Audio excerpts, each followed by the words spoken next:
Hello friends, welcome to Mixietips. இன்னைக்கு வீடியோல ரொம்ப புதுசான கிச்சன் டிப்ஸ் மற்றும் வீட்டு குறிப்புகள் தான் பார்க்க போறோம். இன்னைக்கு வீடியோல நான் சொல்லக்கூடிய டிப்ஸ் எல்லாமே உங்களோட அன்றாட வாழ்க்கையில டெய்லி தேவைப்படக்கூடியதா இருக்கும். என்னென்ன டிப்ஸ்னு பார்க்கிறதுக்கு முன்னாடி நம்ம சேனலை புதுசா பார்க்கறவங்க மறக்காம சப்ஸ்கிரைப் பண்ணிக்கோங்க. இப்போ நம்ம ஃபர்ஸ்ட் டிப் என்னங்கறத பார்க்கலாம். இங்க பாத்தீங்கன்னா நான் மாதுளம்பழத்தை உரிச்சு விதை எல்லாத்தையும் தனியா எடுத்து வச்சிருக்கேன். இத நான் இப்ப ஜூஸ் போட போறேன். பொதுவாகவே நம்ம மாதுளம்பழம் ஜூஸ் எல்லாம் போடும்போது பார்த்தீங்கன்னா நம்ம வீட்டில் போட்டாலும் சரி இல்லை கடையில் போட்டிருந்தாலும் சரி பால் ஊற்றி தான் இதில் ஜூஸ் போடுவோம்.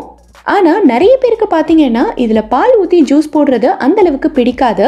ஸோ அந்த மாதிரி இருக்கிறவங்களுக்கு பாலுக்கு பதிலாக நம்ம வேறு என்ன பொருள் சேர்த்து ஜூஸ் போடலாங்கிறத பார்க்கலாம். இந்த பழம் ரொம்ப புளிப்பாக இருக்கிறதுனால நான் 2 டீஸ்பூன் அளவுக்கு சுகர் சேர்த்துக்கிறேன். சுகர் சேர்க்கறதுக்கு விருப்பம் இல்லாதவங்க தேன் அப்படி இல்லைன்னா நாட்டு சக்கரை கூட சேர்த்துக்கலாம். இதில் பாலுக்கு பதிலாக நான் சேர்க்க போகிறது பார்த்தீங்கன்னா தேங்காய் தான்.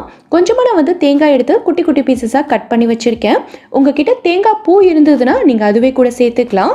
தண்ணி சேர்க்கறதுக்கு முன்னாடி இது எல்லாத்தையும் சேர்த்து ஒரு தடவை நல்லா அடித்து எடுத்துடலாம். அப்போ தான் தேங்காய் நமக்கு நல்லா அரையும். இந்த அளவுக்கு நல்லா அரைப்பட்டதுக்கு அப்புறமா நீங்கள் தேவையான அளவுக்கு தண்ணி சேர்த்து மறுபடியும் நல்லா அடித்து எடுத்துக்கலாம். அடுத்து எப்பயும் போல் நம்ம வடிகட்டி எடுத்துக்கலாம். நிறைய பேருக்கு பார்த்தீங்கன்னா பாலோட ஸ்மெல் சுத்தமாக பிடிக்காம இருக்கும். அவங்கெல்லாம் ஜூஸில் பாலுக்கு பதிலாக இந்த மாதிரி தேங்காய் சேர்த்துக்கலாம். ரொம்பவே நல்லா இருக்கும். தேங்காய் சேர்த்து செய்யும் போது இதோட டேஸ்ட் பார்த்தீங்கன்னா நல்லா ரிச்சாக இருக்கும். அது மட்டும் இல்லாமல் இந்த ஜூஸோட திக்னஸுமே ரொம்ப நல்லா இருக்கும். கண்டிப்பாக ட்ரை பண்ணி பாருங்கள். குட்டீஸ்க்கெல்லாம் நீங்கள் இந்த மாதிரி செஞ்சு கொடுத்தீங்கன்னா விரும்பி குடிப்பாங்க. ரொம்பவே ஹெல்த்தியானதும் கூட. இப்போ நம்ம அடுத்த டிப் என்னங்கிறத பார்க்கலாம்.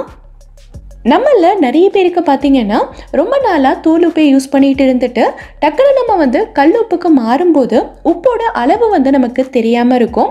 சமையலில் அளவு தெரியாததுனால கூட்டி குறைச்சி உப்பு சேர்த்துருவோம். ஸோ அளவு கரெக்டாக தெரியணுங்கிறதுக்காக இந்த கல் உப்பை நம்ம மிக்சியில் சேர்த்து பவுடர் பண்ணி எடுத்து வச்சுருப்போம். இந்த உப்பை நம்ம அப்படியே மிக்சியில் சேர்த்து பவுடர் பண்ணோன்னா உப்பு அப்படியே கட்டி கட்டியாக இருக்கும். அது மட்டும் இல்லாமல் கொஞ்ச நாளையிலே பார்த்தீங்கன்னா உப்பு தண்ணி விட ஆரம்பிச்சிரும். ஸோ உப்பு கட்டி கட்டியாக ஆகாமல் நல்லா ஃப்ரீ ஃப்ளோயிங்காக இருக்கணும் அப்படின்னா நீங்கள் பவுடர் பண்ணுறதுக்கு முன்னாடி உப்பு ஒரு பேனில் சேர்த்து லைட்டாக வறுத்துக்கோங்க. ஸ்டவ் ரொம்ப கம்மியான நெருப்பில் தான் இருக்கணும். இதை நீங்கள் 1 நிமிஷத்துக்கு மட்டும் வறுத்துக்கிட்டா போதும்.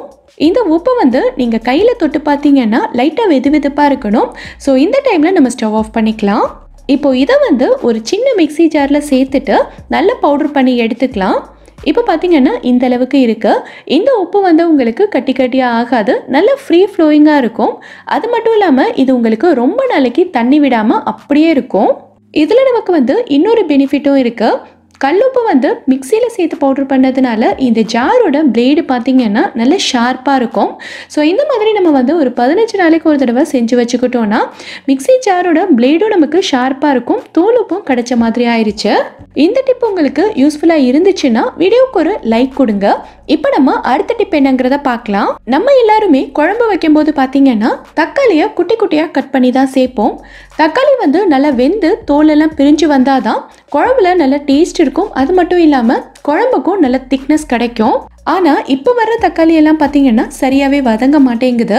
நம்ம எவ்வளோ நேரம் வதக்கினாலும் சரியாக மசிஞ்சு வராமல் அப்படியே முழுசாக தான் இருக்கும். ஸோ குழம்புல நம்ம தனித்தனியாக எடுத்து வச்சுட்டு சாப்பிட்ற மாதிரி தான் இருக்கும். இதுக்கு ஒரு சிம்பிளான ஐடியா இருக்குது. எல்லார் வீட்லேயுமே இந்த மாதிரி கேரட் துருவுற கிரேட்டர் இருக்கும். ஸோ இதில் நம்ம தக்காளியை துருவி எடுத்துக்கலாம். தக்காளியை கட் பண்ண வேண்டியதில்லை, அப்படியே வச்சுட்டு நம்ம துருவிக்கலாம். இந்த மாதிரி துருவும் போது தக்காளியோட தோல் அதோட தண்டு பகுதி எல்லாமே நமக்கு தனியாக வந்துடும். தக்காளியோட தோல் கொஞ்சம் கூட இல்லாமல் இவ்வளோ சூப்பராக வந்திருக்கு பாருங்கள். ஸோ இந்த மாதிரி நம்ம குழம்பு வைக்கிறதுக்கு யூஸ் பண்ணிக்கிட்டோம் அப்படின்னா தக்காளி சரியாக வேக மாட்டேங்குதுன்னு நம்ம ரொம்ப நேரம் வெயிட் பண்ண வேண்டிய அவசியம் இல்லை. தக்காளியும் சீக்கிரமாக வெந்துடும். குழம்புமே நமக்கு நல்லா திக்காக இருக்கும். குழம்பு வைக்கிறதுக்கு மட்டும் இல்லை, தக்காளி சாதம் தக்காளி குருமா செய்கிறதுக்கும் நீங்கள் இதே மாதிரி ஃபாலோ பண்ணிக்கலாம். ரொம்பவே யூஸ்ஃபுல்லாக இருக்கும்னு நினைக்கிறேன். கண்டிப்பாக ட்ரை பண்ணி பாருங்கள். இப்போ நம்ம அடுத்த டிப் என்னங்கிறத பார்க்கலாம். நிறைய பேருக்கு அடிக்கடி நெயில் பாலிஷ் போடுற பழக்கம் இருக்கும். ஸோ இதில் இருக்கிற ஒரு முக்கியமான பிரச்சனை என்னென்னா நம்ம நெகத்தில் நெயில் பாலிஷ் போடும்போது சுற்றி இருக்கிற இடத்துலையும் லைட்டாக படும். அடுத்து அதை நம்ம தொடச்சி எடுக்கிற மாதிரி இருக்கும். ஸோ இந்த மாதிரி பிரச்சனைகள்லாம் இல்லாமல் ரொம்ப நீட்டாக பக்கத்தில் இருக்கிற இடத்துலலாம் படாமல் நெகத்தில் மட்டும் எப்படி நெயில் பாலிஷ் போடுறதுன்னு பார்க்கலாம். இதுக்கு நம்ம யூஸ் பண்ண போகிறது பார்த்தீங்கன்னா வேஸ்லின் தான். இந்த வாஸ்லின் வந்து கண்டிப்பாக எல்லார் வீட்லேயுமே இருக்கும். இதில் கொஞ்சமாக எடுத்துட்டு நெகத்தை தவிர சுற்றி இருக்கிற இடம் ஃபுல்லாக வந்து லைட்டாக அப்ளை பண்ணிக்கோங்க. ஸோ இப்போ வந்து நீங்கள் நெயில் பாலிஷ் போட்டுக்கலாம். இப்போ வந்து சுற்றி இருக்கிற இடத்துல பட்டாலும் பரவாயில்ல, நம்ம வந்து வாஸ்லின் போட்டிருக்கிறதுனால அது வந்து ஒட்டாது. ரொம்ப ஈஸியாகவே நம்ம வந்து அதை க்ளீன் பண்ணிக்கலாம். இப்போ வந்து ஒரு பட்ஸ் எடுத்துட்டு லைட்டாக ஓரத்தில் மட்டும் அப்படியே தொடச்சி எடுத்துட்டிங்கன்னா போதும், ரொம்ப ஈஸியாகவே வந்துடும். நெயில் பாலிஷும் உங்களுக்கு வந்து ரொம்ப நீட்டாக இருக்கும். உங்ககிட்ட வாஸ்லின் இல்லை அப்படின்னா வீட்டில் இருக்கிற தேங்காய் எண்ணெயை யூஸ் பண்ணிக்கலாம். நம்ம வாஸ்லின் அப்ளை பண்ண மாதிரியே தான் லைட்டாக எண்ணெயை தொட்டுட்டு அப்ளை பண்ணிக்கணும். இது யூஸ் பண்ணாலுமே உங்களுக்கு ரொம்ப சூப்பரான ரிசல்ட் கிடைக்கும். நம்ம வீட்டில் நம்ம வந்து காலையில் பிரேக்ஃபாஸ்ட்டுக்கோ இல்லை லஞ்சுக்கோ சாம்பார் வைக்கிறதுக்காக பருப்பெல்லாம் வேக வச்சோன்னா ஒரு சில பருப்பெல்லாம் பார்த்தீங்கன்னா நமக்கு அவ்வளோ சீக்கிரத்தில் வெந்து வராது. நம்ம வந்து இது நல்லா வேகணுங்கிறதுக்காக நிறைய விசில் விட்டாலுமே இது வந்து நமக்கு நல்லா மசிஞ்சு வராமல் ஒரு மாதிரி முழுசாகவே இருக்கும். ஸோ காலையில் அவசரமாக சமைச்சிட்டு இருக்கவங்களுக்கெல்லாம் இந்த பருப்பை வேக வைக்கிறது ஒரு பெரிய தலைவலியாகவே இருக்கும். ஸோ இந்த மாதிரி பிரச்சனைகள்லாம் இல்லாமல் எந்த பருப்பாக இருந்தாலும் சரி 2 விசில் விட்டால் போதும், நல்ல குலைவாக வேகிறதுக்கு ஒரு சூப்பரான ஐடியா இருக்குது. நீங்கள் எப்போவுமே பருப்பு வேக வைக்கும் போது என்னென்ன பொருட்கள்லாம் சேர்ப்பீங்களோ அது எல்லாத்தையும் சேர்த்துக்கங்க. இப்போ இந்த பருப்பு நமக்கு சீக்கிரமாக வெந்து வரணுங்கிறதுக்காக இந்த மாதிரி ஒரு சின்ன பீஸ் அளவுக்கு தேங்காய் ஓடு எடுத்திருக்கேன். இதுலேருந்து நார் எல்லாத்தையும் நல்லா உரிச்சிட்டு இது வந்து கழுவி எடுத்திருக்கேன். இப்போ இதை வந்து நம்ம பருப்போடு சேர்த்து வேக வச்சிடலாம். இப்போ நீங்கள் எப்பவும் போல் குக்கரை மூடிட்டு ஒரு 2 விசிலுக்கு விட்டீங்கனாலே போதும். இப்போ நான் திறந்து காட்டுறேன் பாருங்கள் எப்படி வெந்திருக்குன்னு. நல்ல குழைவாக வெந்திருக்கு. இப்போ இந்த தேங்காய் ஓடை மட்டும் நம்ம வெளியில் எடுத்துடலாம். லைட்டாக மிக்ஸ் பண்ணும்போதே உங்களுக்கே தெரியும் நல்லா மசிஞ்சு வந்துடும். இதே மாதிரி நீங்களும் ட்ரை பண்ணி பாருங்கள். ட்ரை பண்ணிவிட்டு எனக்கு கமெண்ட்டில் சொல்லுங்கள். இப்போ நம்ம அடுத்த டிப் என்னங்கிறத பார்க்கலாம். இப்போ நான் சொல்ல போகிற இந்த டிப் வந்து பிகினர்ஸ் எல்லாத்துக்குமே ரொம்ப யூஸ்ஃபுல்லாக இருக்கும். நம்ம எல்லாருமே என்னதான் டெய்லியும் சமைச்சிட்டு இருந்தாலும் கூட ஒரு சில நேரங்களில் பார்த்தீங்கன்னா நம்ம சமையலில் நம்மளே அறியாமல் உப்பு வந்து கொஞ்சம் கூடி போயிடும். குழம்புல உப்பு கூடிடுச்சுன்னா என்ன பண்ணணுங்கிறது நிறைய பேருக்கு தெரியும். ஆனால் பொரியலில் உப்பு கூடிடுச்சுன்னா என்ன பண்ணணுங்கிறத தான் நான் இப்போ சொல்ல போகிறேன். நிறைய பேர் என்ன பண்ணுவாங்கன்னா கடுகு காஞ்ச மிளகாயெல்லாம் போட்டு தாளிச்சிட்டு கூடவே நம்ம கட் பண்ணி வச்சுருக்க காயையும் கொட்டி கூடவே உப்பையும் சேர்த்து நல்லா கலந்து விட்டுருவாங்க. அந்த மாதிரி செய்யவே கூடாது. நம்ம காயெல்லாம் கட் பண்ணி வச்சுருக்கும் போது நிறைய இருக்கிற மாதிரி தான் இருக்கும். அது வந்து வதங்க நல்லா சுருங்கி அளவு பார்த்திங்கன்னா ரொம்ப கம்மியாயிரும். ஸோ அதுக்கேற்ற மாதிரி தான் நம்ம உப்பு சேர்க்கணுமே தவிர ஸ்டார்டிங்லேயே சேர்க்கக்கூடாது. ஸோ காயெல்லாம் ஓரளவுக்கு வதங்கினதுக்கப்புறமா நீங்கள் வந்து உப்பு சேருங்க. ஸோ அப்படியே உங்களுக்கு வந்து உப்பு கூடி போயிடுச்சுன்னா நீங்கள் டென்ஷன் ஆகவே வேண்டாம். ஒரு சூப்பரான ஐடியா இருக்குது. இங்கே பார்த்தீங்கன்னா நான் வந்து வறுத்த வேர்க்கடலையை தோல் எல்லாத்தையும் உரிச்சிட்டு எடுத்து வச்சுருக்கேன். இப்போ இதை வந்து நம்ம மிக்ஸி ஜாரில் சேர்த்து லைட்டாக வந்து அடித்து எடுத்துக்கலாம். ரொம்ப நைஸாக அரைச்சிட வேண்டாம். இந்த மாதிரி குறைன்னு அரைச்சி எடுத்துக்கோங்க. அப்போ தான் டேஸ்ட் வந்து சூப்பராக இருக்கும். இப்போ இதை வந்து ஒரு 2 டீஸ்பூன் அளவுக்கு சேர்த்துட்டு நல்லா கலந்து விட்டுட்டிங்கன்னா இதில் இருக்க உப்போட அளவும் நமக்கு குறைஞ்சிரும். நம்ம வந்து வேர்க்கடலை சேர்த்துருக்கிறதுனால இதோட டேஸ்ட்டும் பார்த்திங்கன்னா அவ்வளோ சூப்பராக இருக்கும். இப்போ நான் சொன்ன இந்த டிப் வந்து நிறைய பேருக்கு யூஸ்ஃபுல்லாக இருக்கும்னு நினைக்கிறேன். கண்டிப்பாக ட்ரை பண்ணி பார்த்துட்டு எனக்கு கமெண்ட்டில் சொல்லுங்கள். இப்போ நம்ம அடுத்த டிப் என்னங்கிறத பார்க்கலாம். இப்போ நான் சொல்ல போகிற இந்த டிப் வந்து நம்ம வீடியோவோட கமெண்ட்டில் நிறைய பேர் வந்து கேட்டுக்கிட்டே இருந்தாங்க. இப்போ இருக்க இந்த மழைக்காலம் குளிர்காலத்துலலாம் பார்த்தீங்கன்னா நம்ம உப்பை வந்து டப்பாவில் போட்டு ஸ்டோர் பண்ணி வச்சுருக்கும் போது ஒரு மாதிரி ரொம்ப ஈரப்பதமாக அடியிலலாம் பார்த்தீங்கன்னா ஒரு மாதிரி தண்ணி விட்ட மாதிரி ஆயிரும். அடுத்து வந்து இதை யூஸ் பண்ணுறதுக்கே ரொம்ப யோசனையாக இருக்கும். உப்பு எல்லாமே வந்து நமக்கு ஃபுல்லாக வேஸ்ட் ஆகிற மாதிரி இருக்கும்.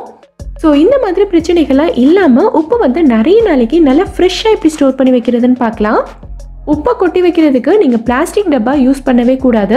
கண்டிப்பாக இந்த மாதிரி ஒரு கிளாஸ் பாட்டில் அப்படி இல்லைன்னா இந்த மாதிரி ஒரு செராமிக்கில் ஜாடி இருந்ததுன்னா யூஸ் பண்ணிக்கலாம். நான் வந்து இந்த செராமிக் ஜாரில் தான் கொட்டி வைக்க போகிறேன். ஸோ இதோட அடியில் இந்த மாதிரி ஒரு டிஷ்யூ பேப்பர் போட்டுக்கலாம். டிஷ்யூ பேப்பர் போட்டு வைக்கிறதுனால அடியில் ஏதாவது ஈரப்பதம் இருந்ததுன்னா இந்த பேப்பர் வந்து ஃபுல்லாக அப்சர்வ் பண்ணிடும். அது மட்டும் இல்லாமல் கூடவே அடியில் வந்து நம்ம அரிசியும் போட்டு வைக்க போகிறோம். நான் இன்னைக்கு வந்து சாப்பாடு அரிசி தான் எடுத்திருக்கேன். எந்த அரிசியாக இருந்தாலும் பரவாயில்ல, நீங்கள் வந்து சேர்த்துக்கலாம். அரிசி போட்டு வைக்கிறதுனால உப்புல ஏதாவது நீர் கோத்திருந்தாலும் இந்த அரிசி வந்து ஃபுல்லாக அப்சர்வ் பண்ணிக்கும். ஸோ உப்பு வந்து நமக்கு எப்போவுமே நல்லா காஞ்சு ஃப்ரெஷ்ஷாகவே இருக்கும். இதே மாதிரி நீங்களும் கண்டிப்பாக ட்ரை பண்ணி பாருங்கள். இனி உங்கள் உப்பில் தண்ணி விடவே விடாது. நீங்கள் கடைசி வரைக்கும் சூப்பராக ஃப்ரெஷ்ஷாகவே வச்சு யூஸ் பண்ணிக்கலாம். ட்ரை பண்ணி பார்த்துட்டு எனக்கு கமெண்ட்டில் சொல்லுங்கள். இப்போ நம்ம அடுத்த டிப் என்னங்கிறத பார்க்கலாம். நம்ம எல்லாருக்குமே நல்லா தெரியும் இந்த மாதிரி உடைச்ச தேங்காயை நம்ம ஃப்ரிட்ஜில் நிறைய நாளைக்கு நல்லா ஃப்ரெஷ்ஷாக எப்படி ஸ்டோர் பண்ணி வைக்கிறதுன்னு நம்ம வீடியோலேயே நான் நிறைய டிப்ஸ் வந்து சொல்லியிருக்கேன். ஆனால் இப்போ நான் சொல்ல போகிறது என்னென்னா ஃப்ரிட்ஜே தேவையில்லை. இதை வந்து நம்ம ஃப்ரிட்ஜில் வைக்க வேண்டிய அவசியமே இல்லை, வெளியிலேயே வச்சுக்கலாம்.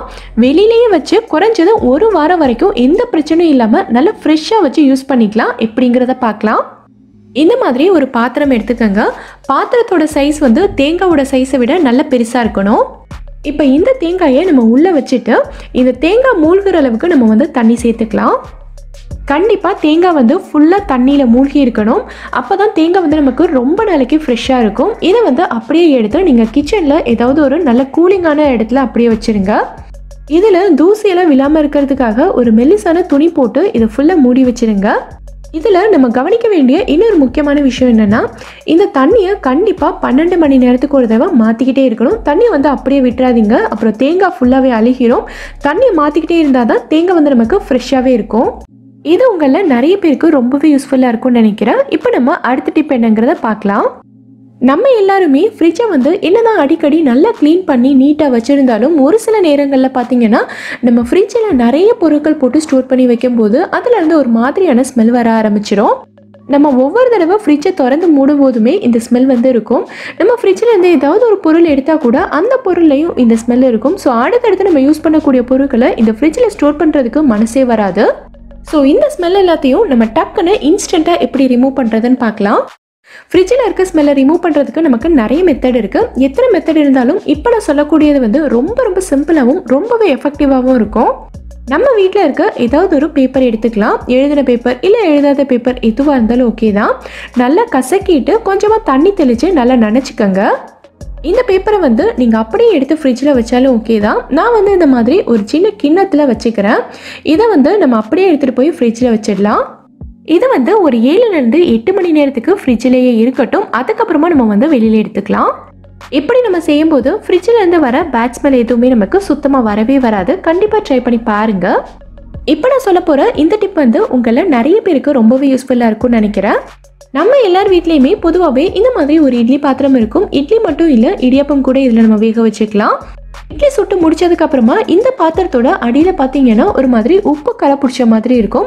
இதை வந்து நம்ம டிஷ்வாஷர் போட்டு எவ்வளோதான் தேய்ச்சி கழுவுனாலும் போகவே போகாது. நிறைய பேர் நம்ம வீடியோவோட கமெண்ட்ல கேட்குறது என்னன்னா, இந்த பாத்திரம் வந்து புதுசான்னு கேட்குறீங்க. கண்டிப்பாக கிடையாது. இதை வந்து நான் 7 வருஷமாக யூஸ் பண்ணிட்டு இருக்கேன். இட்லி இடியாப்பம் மட்டும் இல்லாமல் சோளம், சக்கரவள்ளி கிழங்கு இதெல்லாம் கூட நான் இந்த பாத்திரத்தில் தான் வேக வைப்பேன். இந்த பாத்திரத்தோட அடியில் உப்புக்கரை படியாமல் இருக்கிறதுக்கு நம்ம என்ன பண்ணணும்னா, நீங்கள் தண்ணி சேர்க்கும் போது கூடவே ஒரு சின்ன பீஸ் அளவுக்கு லெமனையும் கட் பண்ணி சேர்த்துருங்க. லெமன் சேர்க்கும் போது நமக்கு கரைப்படியாது. அது மட்டும் இல்லாமல் நிறைய பேர் என்ன பண்ணுவாங்கன்னா, இட்லி வேக வச்சு எடுத்ததுக்கப்புறமா இட்லி தட்டை மட்டும்தான் கழுவுவாங்க. இந்த பாத்திரத்தில் இருக்க தண்ணி அப்படியே கீழே கொட்டிட்டு காய வச்சு எடுத்து வச்சுருவாங்க. அந்த மாதிரி செய்யவே கூடாது. அப்படி நீங்கள் செய்யும்போது இதில் கரை வந்து ரொம்ப அதிகமாக படிய ஆரம்பிச்சிடும். நீங்கள் எவ்வளோ தேய்ச்சாலும் போகவே போகாது. ஸோ ஒவ்வொரு தடவையுமே இந்த பாத்திரத்தையும் நீங்கள் நல்லா கழுவிட்டு காய வச்சு தான் எடுத்து வைக்கணும். இந்த மாதிரி நீங்கள் மெயின்டைன் பண்ணிங்கன்னா எவ்வளோ வருஷம் ஆனாலும் சரி இந்த பாத்திரம் உங்களுக்கு நல்ல புதுசு மாதிரியே தான் இருக்கும். கண்டிப்பாக ட்ரை பண்ணி பாருங்கள். இந்த வீடியோவில் நான் சொல்லியிருக்க டிப்ஸ் எல்லாமே உங்களுக்கு ரொம்பவே யூஸ்ஃபுல்லாக இருக்கும்னு நினைக்கிறேன். எந்த டிப் உங்களுக்கு ரொம்ப யூஸ்ஃபுல்லாக இருந்ததுங்கிறத கீழே இருக்க கமெண்ட்டில் எனக்கு சொல்லுங்கள். இந்த வீடியோ பிடிச்சிருந்தா லைக் பண்ணுங்கள். உங்கள் ஃப்ரெண்ட்ஸ், உங்கள் ஃபேமிலி மெம்பர்ஸ் கூட இந்த வீடியோவை ஷேர் பண்ணுங்கள். மறக்காமல் நம்ம பிஸ்மி சமையலுக்கு சப்ஸ்கிரைப் பண்ணிவிட்டு பக்கத்தில் இருக்கக்கூடிய பெல் ஐக்கானை கிளிக் பண்ணி அதில் ஆல் ஆப்ஷனையும் செலக்ட் பண்ணுங்கள். தேங்க்யூ.